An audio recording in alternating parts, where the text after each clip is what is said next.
Graça e paz, amados. Eu quero, nesta manhã de sexta-feira, dia 31 de julho, meditar com você na palavra do Senhor que está em João 8, do versículo 2 ao versículo 5, que diz o seguinte: E pela manhã cedo voltou para o templo, e todo o povo vinha ter com ele Jesus. E assentando-se os ensinava. E os escribas e fariseus trouxeram-lhe uma mulher apanhada em adultério. E pondo-a no meio, disseram-lhe: Mestre, esta mulher foi apanhada no próprio ato, adulterando. E na lei nos mandou Moisés que as tais sejam apedrejadas. Tu, pois, o que dizes? Então, amados, eu quero meditar com você nesta manhã sobre a forma com que Jesus olha para o pecador. A palavra aqui diz que uma mulher foi apanhada adulterando no momento exato do adultério. Então, provavelmente, ela foi arrancada daquele leito de qualquer maneira, talvez nua, embrulhada em um lençol, no máximo. E ela foi levada até o templo, onde estava Jesus. Então você pode imaginar a cena? Uma mulher que é apanhada dessa forma, ela não deve ter sido levada bonitinha, caminhando pelas ruas, mas eu creio que ela foi sendo arrastada por aqueles homens, de qualquer maneira, chorando, com medo, nervosa, desesperada, porque aquela mulher sabia que o que a aguardava era a morte certa. Eu creio que ela estava cheia de remorso, naquele momento, terrivelmente apavorada, e ela então é lançada ao meio. A palavra diz que ela foi lançada ao meio. Então eu imagino que as pessoas fizeram um círculo à sua volta e ela foi colocada ali no meio para que recebesse o apedrejamento. Então, neste momento, entra em cena Jesus, o Salvador. Aqueles homens, então, dirigiram-se a Jesus para que ele, sendo conhecedor da lei de Moisés, eles queriam que Jesus concordasse com aquilo que eles iam fazer. Eles queriam ter a aprovação de Jesus para aquela morte. Então, eles perguntam a Jesus, eles dizem, usando a palavra, que a lei de Moisés diz que aquelas mulheres deveriam ser apedrejadas. E o que dizes? Perguntaram para ele. O que você diz? E a palavra diz que Jesus abaixou-se, começou a escrever no chão com o seu dedo, e aqueles homens insistiram na pergunta.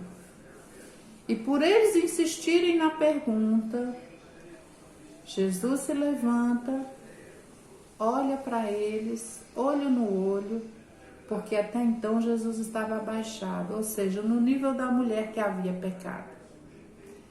E para responder, Jesus se levanta, olha para eles no mesmo nível deles e diz o seguinte, deixa eu ver aqui.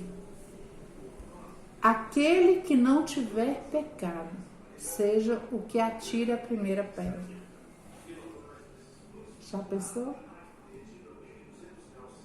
Então a palavra diz que eles foram se retirando um a um, acusados pela sua própria consciência.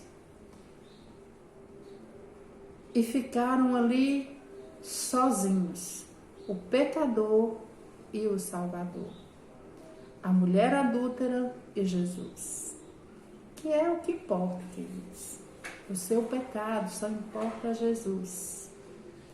As pessoas não têm nada a ver com a sua vida, com o seu pecado, com a forma com que você vive. O pecado que você comete só agride Jesus, só fere o coração de Jesus. Então Jesus olha para aquela mulher e diz: mulher, Onde estão os teus acusadores?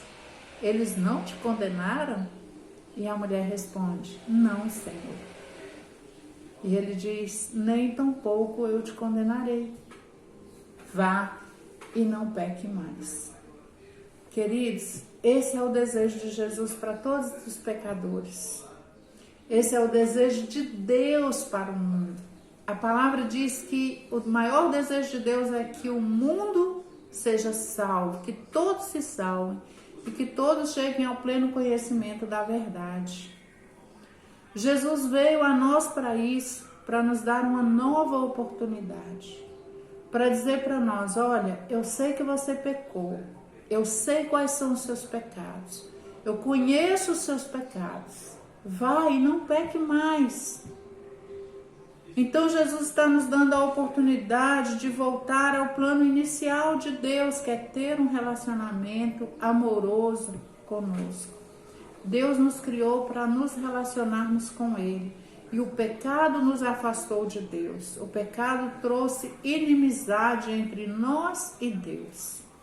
E da mesma forma com que Jesus olha para aquela mulher, naquele momento, porque, queridos, o nosso pecado não surpreende Deus.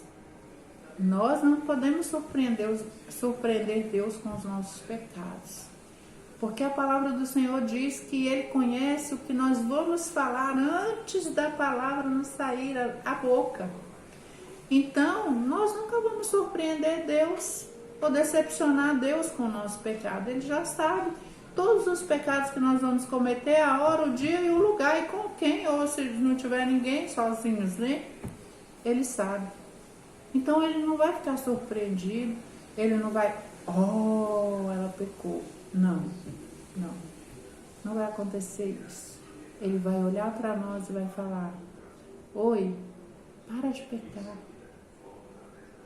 Viva uma vida de santidade, larga esse pecado, porque ele tem consequência, filho. Ele vai trazer coisas ruins para a sua vida, ele vai atrair o mal para a sua vida. É isso que Deus quer de nós. O mundo se encontrava na mesma situação daquela mulher quando Deus enviou Jesus ao mundo. A palavra diz que Deus amou o mundo de tal maneira. Então Jesus veio para nós nesse momento em que nós estávamos envergonhados, nus, pecando terrivelmente, o mundo estava perdido nos pecados. Então Jesus é enviado para sofrer aquela condenação que era para nós, pecadores. E Jesus abraça aquela cruz, abraça a nossa morte, morre a nossa morte para que nós tenhamos a vida eterna, porque Ele nos ama. E é o seu amor que nos constrange a deixar o pecado. Sabe, eu tinha um vizinho que achava que pregava para mim quando eu não era cristã. Ele vinha à nossa casa, ele dizia que gostaria de trazer a palavra, se nós poderíamos ouvir, mas a única coisa que ele sabia dizer é: você é pecadora, você vai para o inferno, você para de pecar, senão você vai para o inferno. Ele só lia palavras de acusação, ele era o acusador em nossas vidas. E ele nunca me falou do amor de Jesus, do quanto Jesus me amava.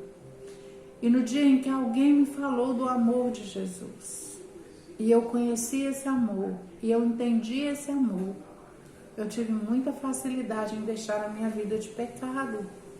E olha que eram muitos. Eu tinha muitos pecados. Ainda tenho alguns, bem pequenininhos, diários talvez, mas ainda tenho, né? A gente peca diariamente, mesmo sem querer, como diz Paulo.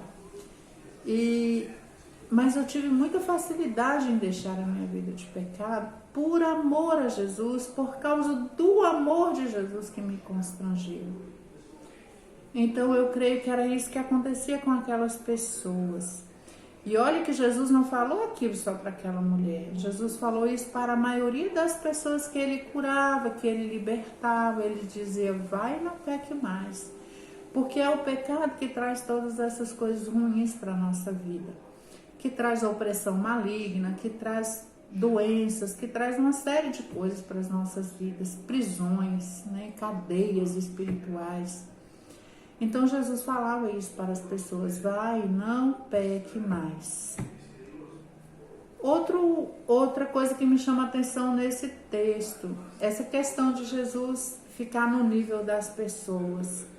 Quando Jesus desceu à terra para nos salvar, para nos libertar desses pecados, para cumprir a sua missão no nosso lugar, ele se igualou ao homem, ele se fez homem, né, para nos compreender melhor e para viver a nossa morte, ou morrer a nossa morte, que é mais correto dizer, né?